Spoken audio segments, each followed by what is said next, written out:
welcome to the Embargers Humanitarian Hub once again. We've been on a series of discussion from our sex clinic. We've had discussions here and there, and we promised that we will share stories as part of the concluding part of this series on sex education. And today we have interesting stories we'd like to share with you. Without further buttress what we have discussed. And today is that day. I'd like to share those stories. With me here is my lovely wife as usual.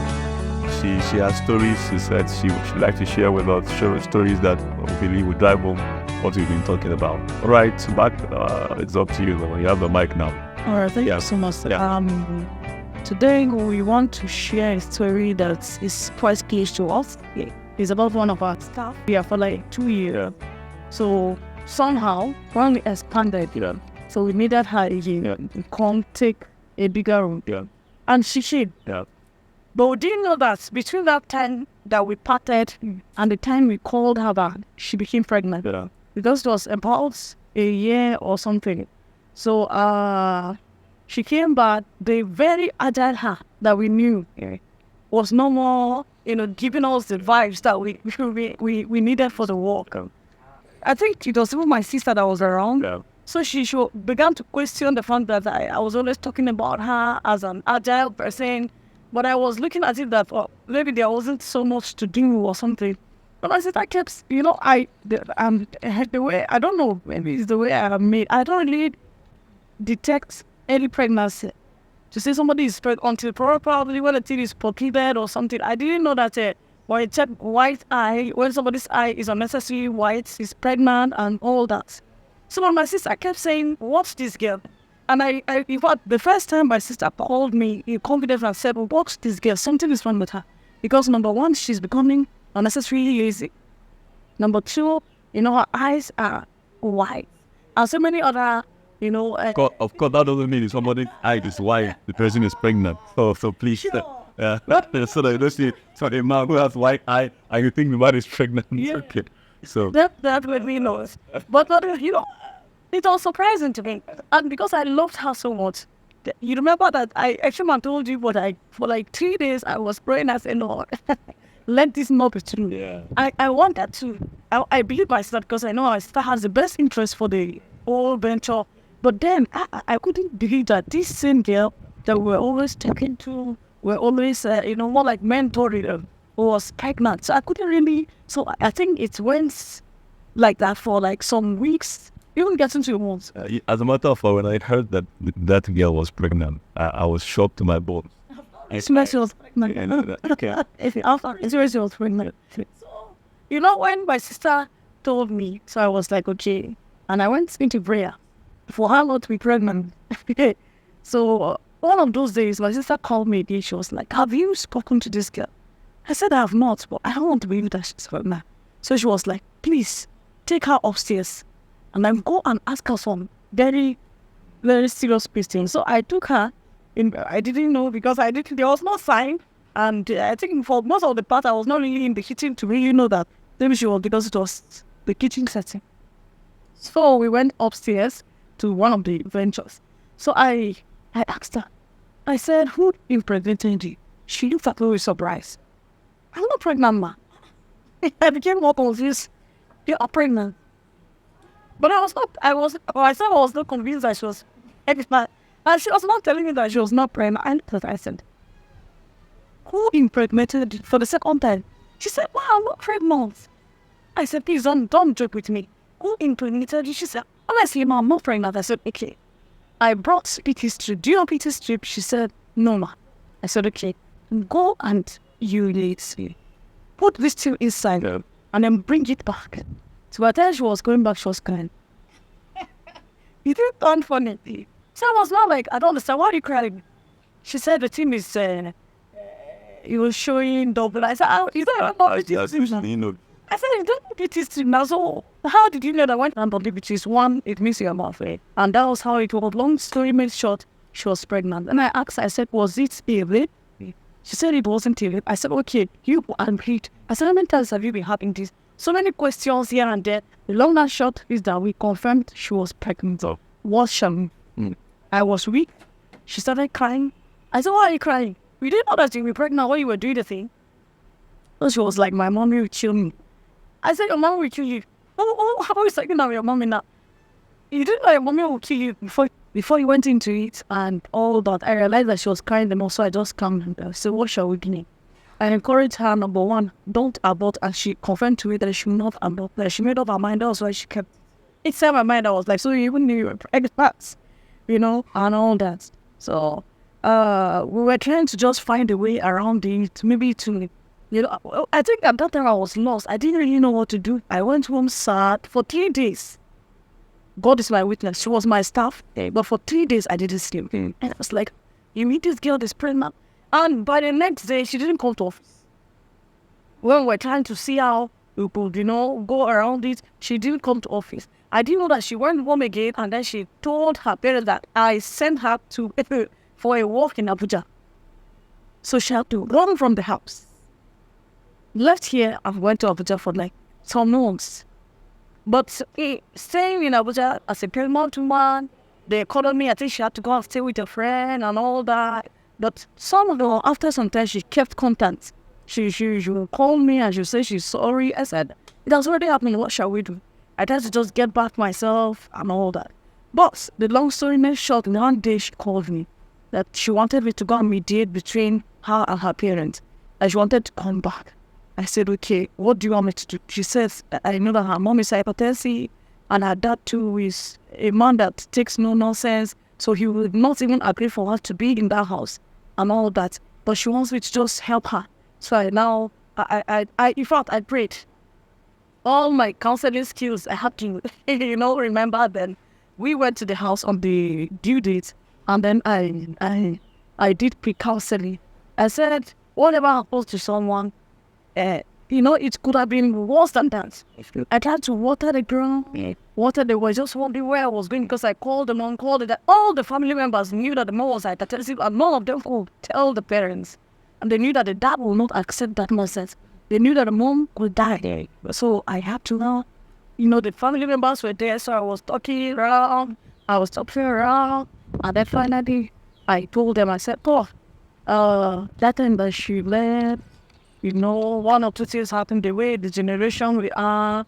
I just found a way. And I finally told them that she was pregnant. And then just went.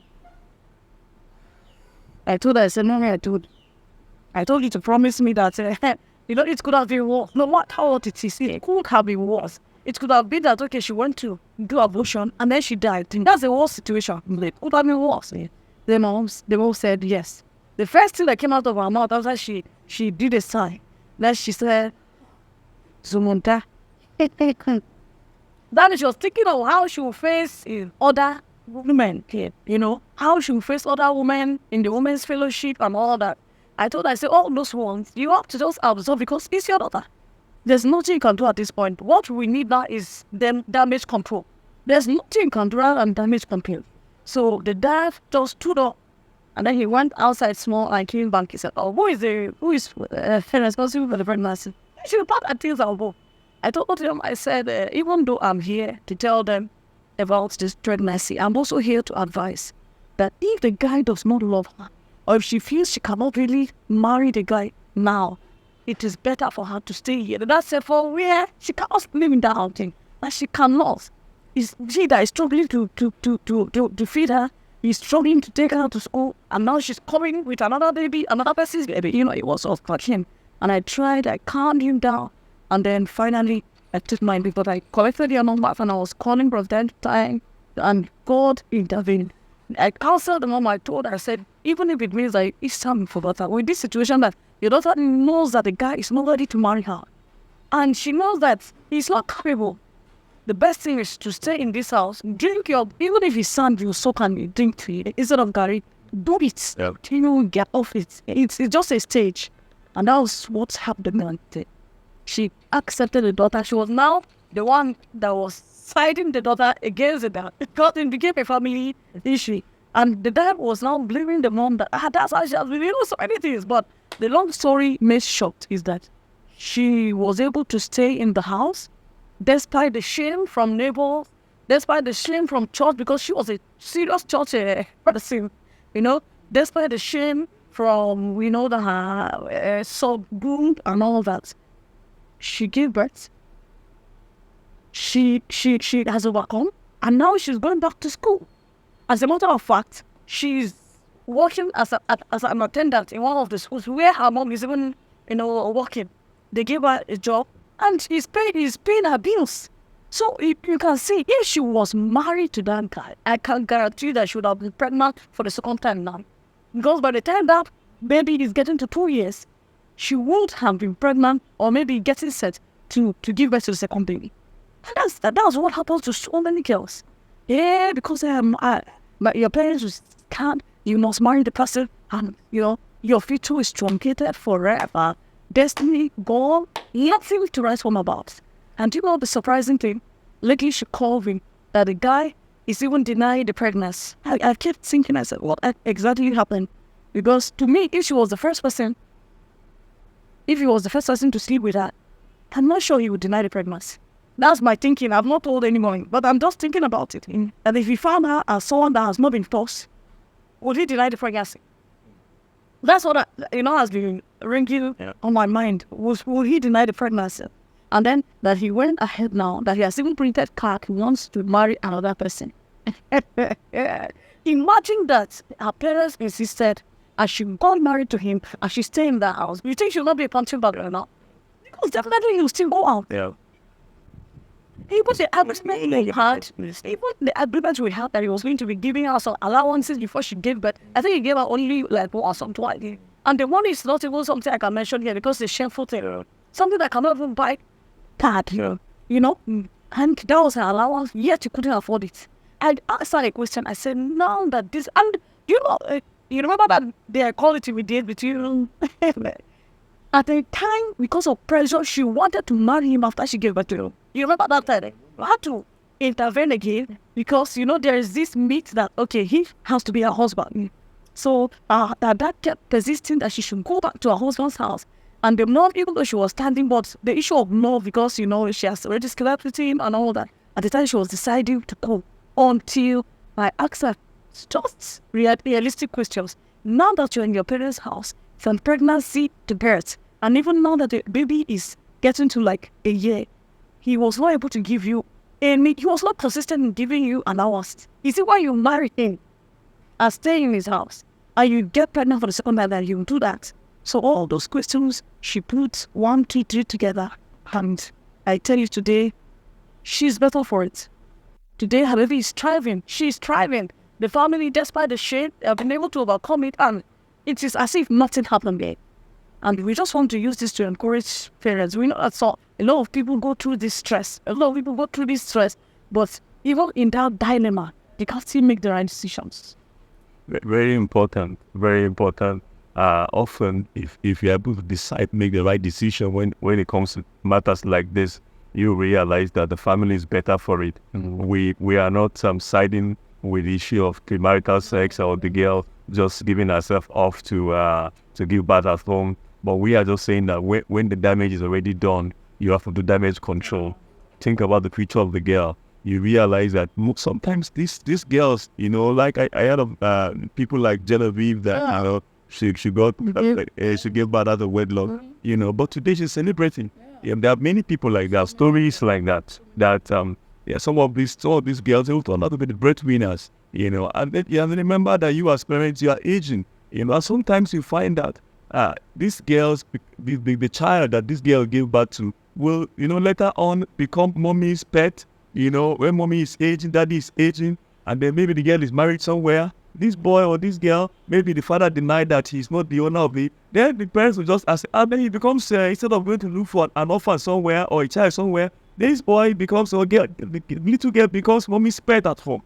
And sometimes they turn out well also. Yeah. I know a child that, like that, parents came and then, today he's in Europe, The boy who pregnanted this girl, he said he's not the one. And then the girl gave birth. And then another person came and then picked this child. And then the child is in Europe today.